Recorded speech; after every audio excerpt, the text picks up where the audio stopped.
Hey everyone, today's overview and review video is on the Guild of Merchant Explorers, and stick around because there's a giveaway in this video.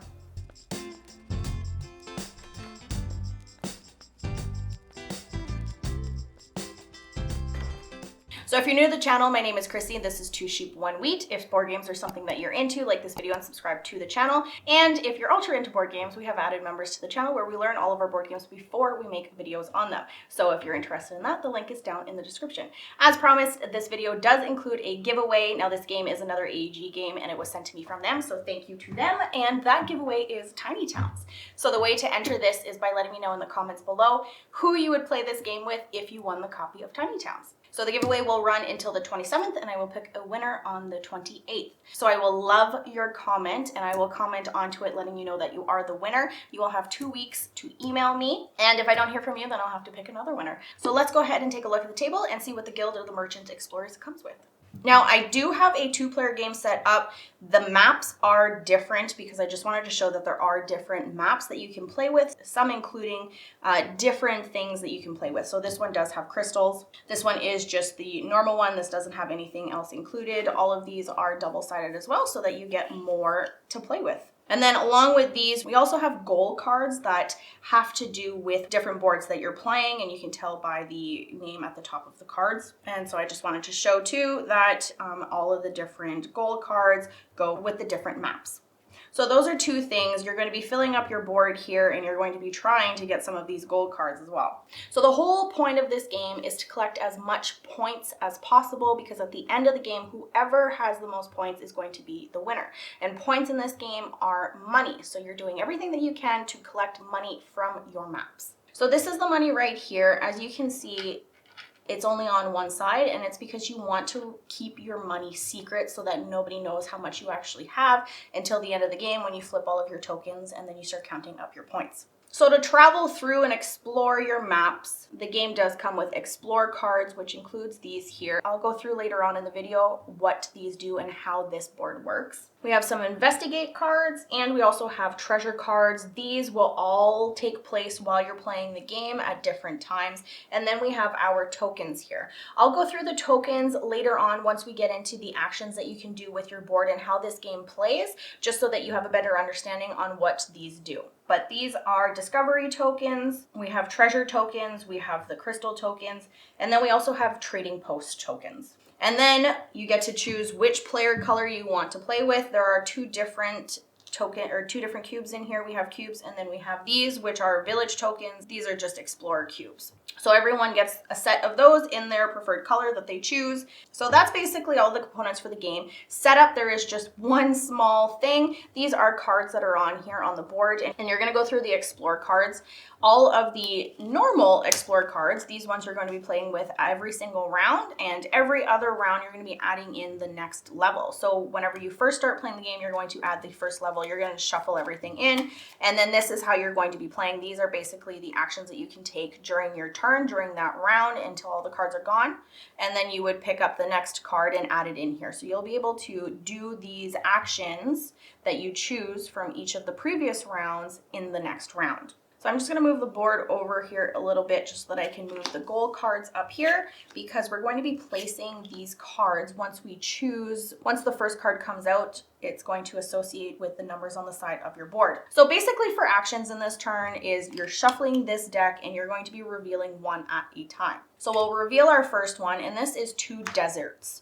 So you can explore 2 deserts on your board. So basically taking your cubes, you can have 2 cubes for each desert tile. So you have to, at the beginning of your turn, start at the starting location. This is the capital space. So whatever is touching it is what you're going to be placing for your first turn, and anything that you cover up is what you're going to be collecting. So if there is a 1 coin on the spot, then you would collect 1 coin, keeping it face down so that nobody knows how many points that you actually have. So that's basically that. Now, if you're further on in the game and you do have a village somewhere else, then you would be able to put your cubes over here instead on the same terrain. But you have the option throughout the game, if you have multiple places, then you'll be able to start off wherever you want, wherever you have a village, or from the starting location. So then we go into water. So there's 2 different ways that the tiles are going to be placed on here. So it's either going to be not touching, so it could even be anywhere else. If you had any of your other villages out, they don't have to be touching. It could also be next to your starting area on the main part. This one for water, touching and in a straight line. So you would take 3 of your cubes, and at this point, we're further on in the game, and we can basically put it wherever we want as long as it is touching a village. And anytime that you cover these, which are rune spaces, it means that you can cover it up with one of these chest tokens, and it basically just means that it's already been explored. But when you do that, you get to flip over one of these chest cards, and whatever it is on here, there's going to be a couple of different things that you can do on these cards. This one is an end game bonus. For however many discovery towers you have on those spots, you're going to be gaining some coins at the end of the game. So that is an example of the type of cards that you can get for discovering a rune area. We can go through a couple more here. For however many villages you have at the end of the game, this one for however many of these cards that you actually get in your hand, the more coins that you're going to get at the end of the game. And then there are a couple of other ones in here. These ones are specific to the terrain that they are on. This one will allow you to place a cube out, and the one will just straight up give you coins to help you win the game. So those are a couple of examples of the cards that you can get from that deck. And this one would have to be in a straight line if we started with that one, so it would have to stay there. And another example would be this, just 1 cube for a mountain space. So as long as you have something touching it, you'll be able to cover it. I have this one up here that'll give me 2 coins, so I will take that one. Then we get to this one. This one is the same type as the desert. This one is basically, it doesn't have to be touching, so you can place it 2 different spots if you wanted. And this one would be grassland. So this one as well isn't touching, so I could potentially put 1 there and 1 there and cover 3 coins and to be able to collect those. And then we go to this one. So now whenever one of these era cards comes out, then you get to pick 2 investigate cards. Now this is for everybody who's playing the game. You get to pick 2 of these cards, and you get to choose between one of them. So these are all basically the same. They're just a lot more area that you can discover. So this one is explore up to 1 sea and 4 grassland spaces in any order. So it doesn't even matter, any order, wherever you want. So you could do the grassland if you wanted, and then do a water that's on the next side of it.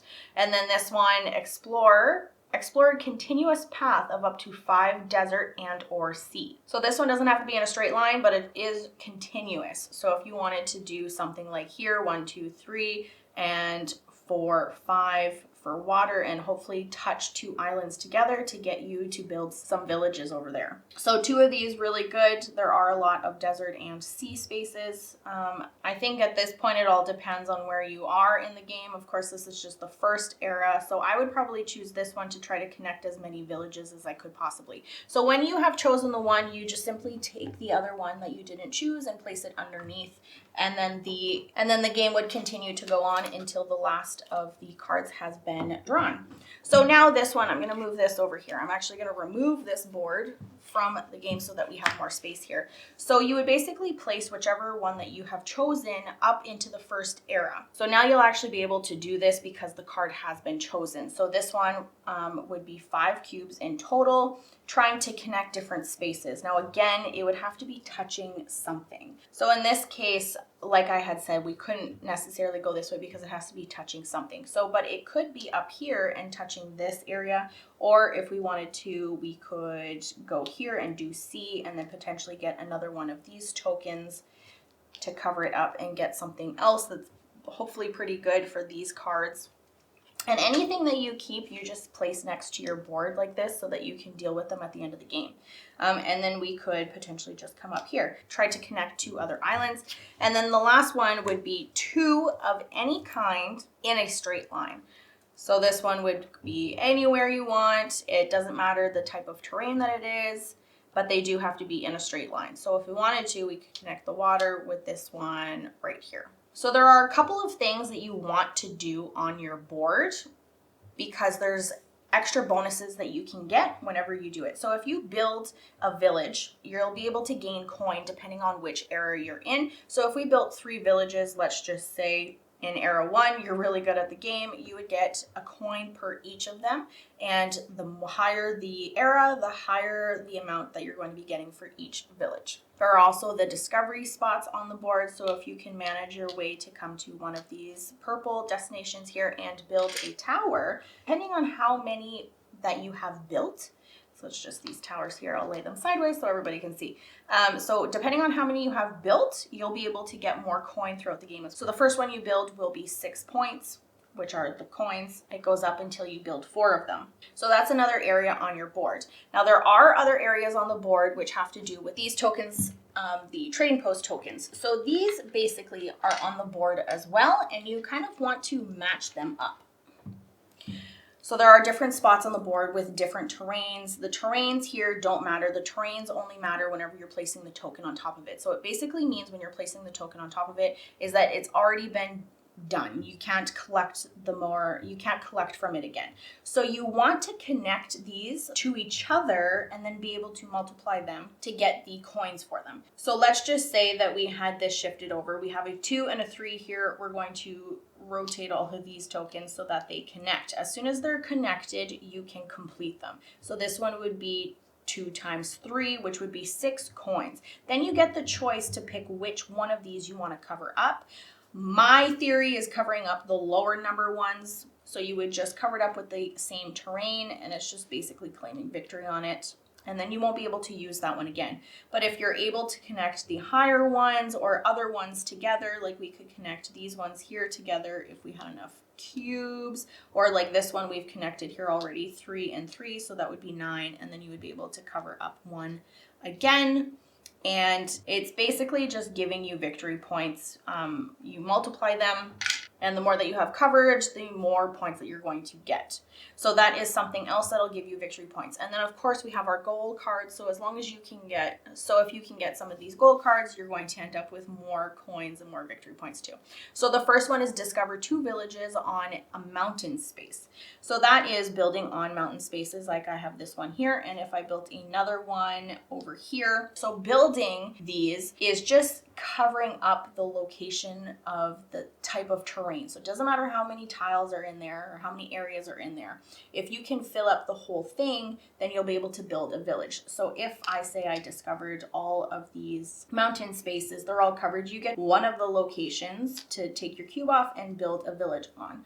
So that is how you build a village, and that specific one is if you build 2 villages on a mountain space, then you would be able to claim this. So the first person to claim it would take one of their cubes and place it on the side that they have done it. You can only claim these once, so if you do it again, you don't get the 5 victory points. But you would get 10 points. You would get 10 coins for completing it. The next one, explore rune space A and J. Now, like I said, there are different maps.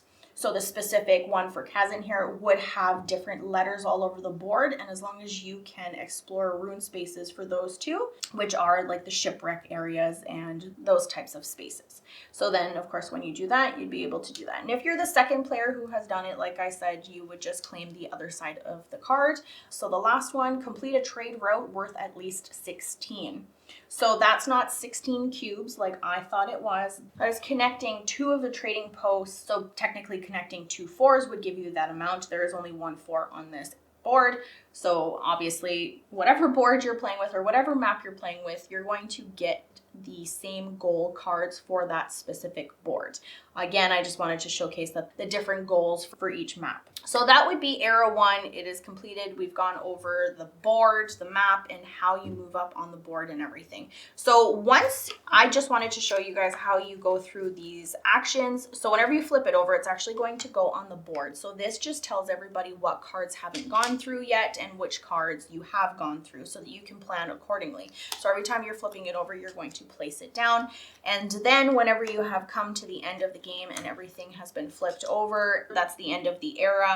And now you're going to collect the cards up, but you're also going to include the next era now. So you will also get the 1 in your deck, but you'll also get the 2. And so the same thing whenever the time comes and you flip the card over and it is the 2 era, then you're going to do the same thing by collecting 2 cards, figuring out which one you actually want to do, and then placing it on the 2nd era spot on your map. And so the same thing would go for the 3rd one. And then, like I said, there are 4 rounds to this game. So the final one will basically give you an extra one. This one is your choice because at this point in time, you will have an extra one on the third era location. So then now you'll have the option to do whichever one you want along with all of the other ones from their cards as well. So once all 4 rounds have gone through, then you'll be able to calculate the end of the game points. So that is basically calculating any of these treasure cards. If you have any end game scoring, you collect all of the coins that you need to, and then you'll flip. Everybody's going to flip over all of their coins to see how many that they have, calculate how much they have, and whoever has the most coins has the most points at the end of the game, and they are the winner. Learning this game was pretty easy. It is not a terribly hard game to understand. Nick read the rulebook to me and it was quite easy to understand. It's really wasn't too hard to understand. The rulebook did a pretty good job at explaining everything. Lots of pictures in the rulebook too, which is fantastic because that's what I like, because I do go through the rulebook after to make the videos for everyone. Pretty easy to understand, lots of pictures, which I really did enjoy. It's really not a terrible game to play either. Really, you are just discovering, you're placing your cubes down, you're following the actions that are on the cards. Now, with that being said, you do kind of have to plan, but you can only plan a certain amount for the game because the cards are shuffled and you have no idea what cards for what actions are actually going to come out. So you have to plan accordingly, and you might not get done in what order that you wanted to.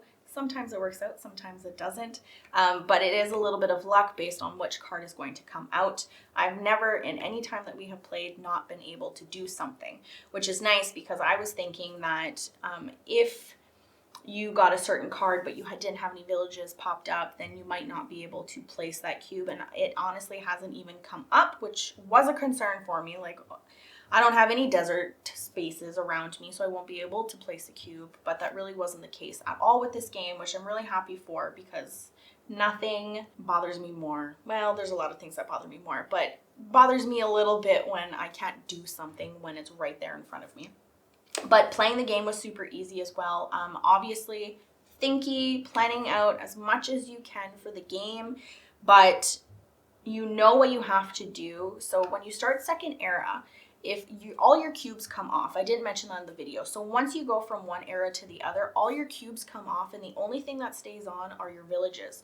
So if you don't build any villages within your first era, then you're starting from square one again. So getting your villages out is really important so that you kind of have more free reign around the board and all of the other islands, so that you can, not that it ever happened like I explained, but potentially, theoretically, it could happen that you're not able to do something when the option arises. So that would be my trick for getting further on in the game, is trying to build up more villages. Getting across the water is a really big thing, and the action is 3 squares. It is 3 spots, which should get you to another island.